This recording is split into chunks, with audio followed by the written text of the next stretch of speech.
video about multitasking, and I said, well, there's nothing more proper or I guess relevant than doing a video while I'm driving, although that is not very safe. I am promise you though that I'm paying attention. I am not going to look away from the street.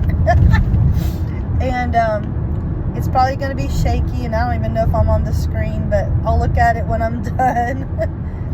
But moms are, especially exceptional moms, are masters of multitasking. And if we're not, we become so, just out of pure necessity.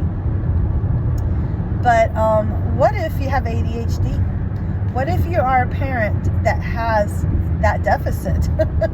So what then? I mean, honestly, that's really like the perfect recipe for disaster, isn't it? You know, when you have little ones and you have to keep track of all their doctor's appointments and therapy sessions. And then as kids get older, you've got school to worry about and extracurricular activities if they're involved in that. And not to mention your own personal things. And so, yeah, I think that exceptional moms should have a little badge that they get to wear. And when you apply for a job, I think that it should count towards something. Because if you are a mom, you are a manager, you are a nurse, you are a taxi driver, you are a dry cleaner, you are a maid, you are everything, a psychotherapist. It's just amazing the things that moms are expected to do. And if you're a single dad, it's the same thing. I mean, imagine all the hats that you wear. So anyway, I was thinking about that today, and I was like, you know I have attention deficit, and you can tell from my videos because sometimes I'll start off on one topic and go all the way to another. So when you have attention deficit, it's really hard. It's really hard to multitask and to be successful at it. That's the key thing. Because when you have a list, and you have a list of 5 items, for example, let's keep it, simple. 5 items. You get started on number 1, and then all of a sudden you're distracted and you go on to number 2, and then you're not quite done, and then you go on to number 3. That's the reality of attention deficit. Like, that is it in a nutshell, right? To-do lists are really difficult.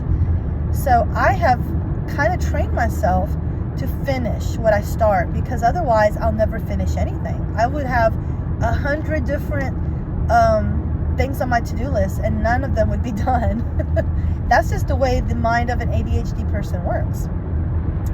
So yeah, I think that multitasking is definitely a skill, and it can be developed. It's not like it's no hope for you. If you are a parent who has ADHD, that's definitely not a death sentence. You could still be a very successful and organized person. So one of the things that I used, some of the tools in my tool belt, was an organizer, old school paper, pen, and that really helped me to keep organized, especially when I started teaching. I would organize my day by the hour, and it helped so much to keep me focused and to keep me on task. And so when I became a teacher, I really relied on that schedule, and tried to keep it, the planner up to date. That was probably one of the most, challenging things for me, was to keep it updated. You don't want to, and so forgetting dates was a big thing for me. So I would make sure that important dates were in my calendar. And then my saving grace was when my sweet husband taught me about Google Calendar. You guys, if you don't use Google Calendar, you are missing out big time. Google Calendar is one of the best tools for parents and for marriages. It saved my marriage, because Gary and I were constantly saying, well, I told you I was having this, I told you. So now it's on the calendar. So there is no denying that we told each other, and that it's in there. And so if something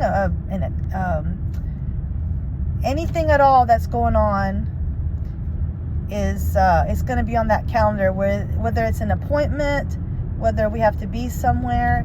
And the great part about the Google Calendar is that you can remind yourselves and you can remind your kids.